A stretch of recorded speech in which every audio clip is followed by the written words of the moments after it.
right. This is Wednesday morning, 18th of April, 2018. I'm gonna cruise out to my buddy's house, gonna do some machine work on my Diamond T parts, and then also picking up a tractor for my niece.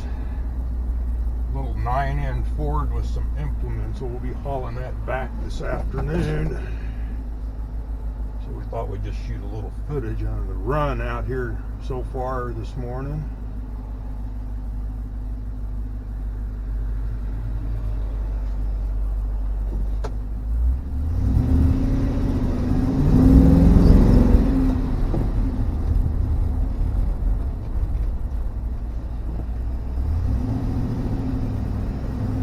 So this was 2 weeks ago this morning. We were on our way to Fresno at this time of the day. We had done the Good Guys cruise to Del Mar.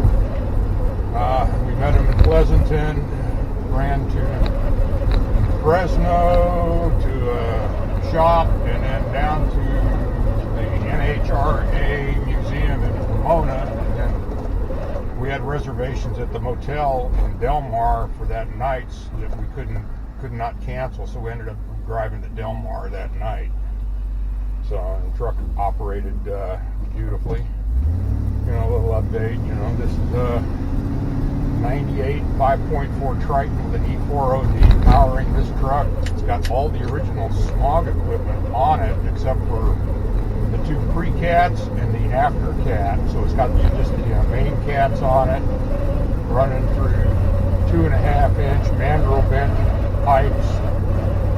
Headed up by Mustang exhaust manifold. It's the only way we can fit it in the truck. The front end's a old William Thomas weld-up kit from 20-some years ago with Mercury Bobcat station wagon was the donor for the control arms and spindles and everything. Got Granada rotors with Fairmont Ford calipers on it. Kind of a weird setup.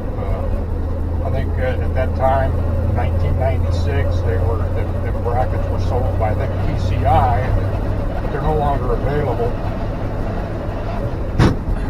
So we tried to do the idea was to keep the truck all Ford at the time, and that's what it is. It's basically you can find almost every part on this truck through a Ford parts book of one year or another. Kind of a Frankenstein. It's a lot of different years, but you know, it all works together. The truck's got almost 24,000 miles on it since it's been put together. It's made several long trips. I mean, took it to Sacramento to Denver and back about 2 years ago. The truck operated flawlessly, even up where we ran into some snow in Wyoming. You know, we're up over 8,000 feet. We live at about 150 feet above sea level. So that was the whole idea of keeping the original tune, so it would continue to be self-learning and it would compensate for changes in weather and load and everything. Also pull a trailer with it, which we'll be doing this afternoon. My buddy's had my trailer for about the last 8 months, so when I pick up the tractor, I'm going to bring the trailer back home too.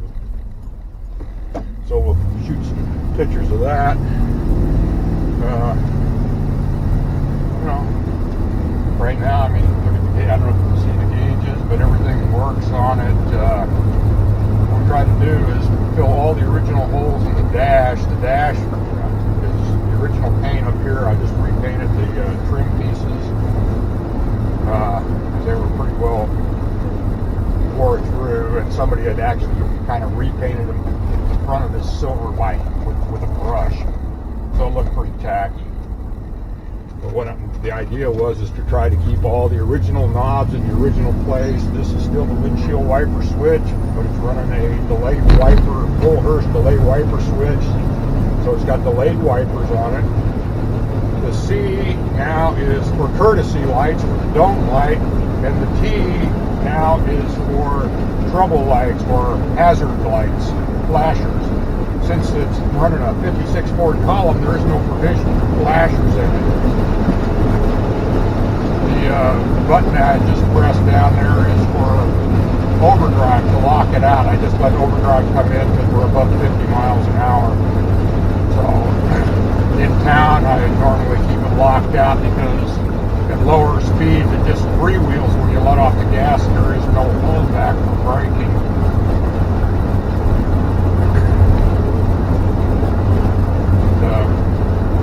Runs along very effortlessly. The trip out to my buddies is about 25 miles. So I'll have to keep the camera going during that time. Now we're here in the Sacramento, California area. Kind of overcast today. As you noticed when we started it up this morning, that was the cold start. It hadn't been ran since yesterday. I mean, it was the whole thing of making this thing. This is a daily driver. It's not a toy. I use it every day. Got rid of my later model truck when I built this one because I never drove it anymore. And my wife decided it was going to have to sit outside. So instead of going to sit outside and deteriorate, we got rid of the truck.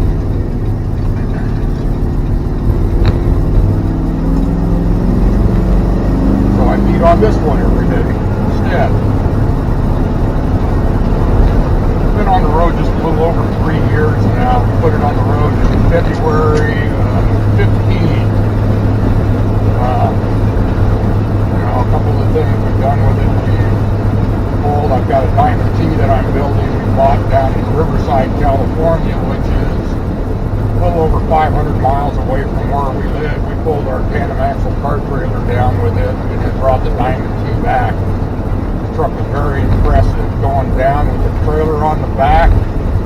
California, the speed limit for pulling a trailer is 55, so I was running between 55 and just a little over 60 the whole trip down. We averaged 22 miles to the gallon between Sacramento and Bakersfield. You know, the original F-150 wouldn't even do that empty. And then coming back with a 1.5-ton Diamond T without an engine or trans in it, we averaged about 16.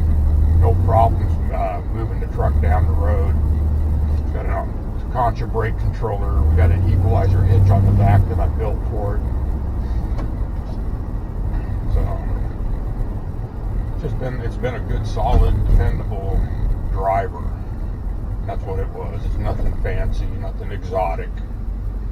But, you know, the whole thing was to make it like a Timex, so it'd be very dependable. And I feel like we succeeded.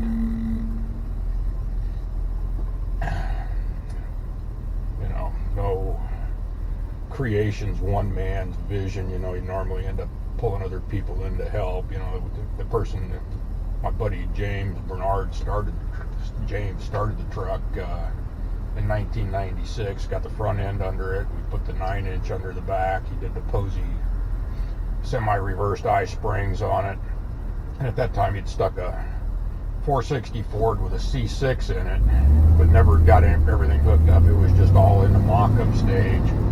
Then it moved to the back of his shop, and it stayed there for about 10 years until I bought it in 2006. Brought it home. We lived in Arizona at that time, and it pretty much sat in my shop until we moved in 2010. I did a little thing. I took the 460 out and got the 5.4 and the E4OD set in it.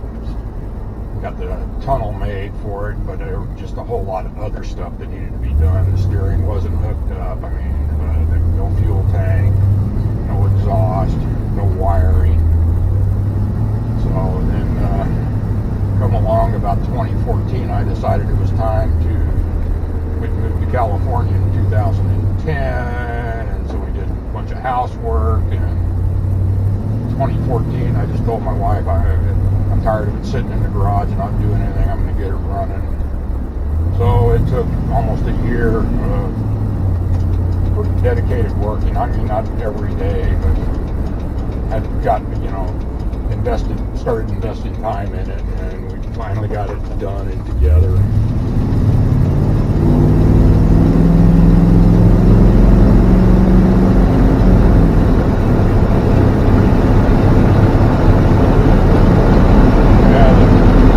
Project now is to try to start fighting. I got some rattles I haven't been able to narrow down, and I got a lot of wind noise. That we put new gaskets on it, and it didn't seem to do much for the wind noise. So it's a matter of starting to tweak hinges and maybe bend the tops of the doors or something. The doors don't seal very well at the top. So I think for now, I think we're just going to sign it off, and then we'll start it back up once we get out there.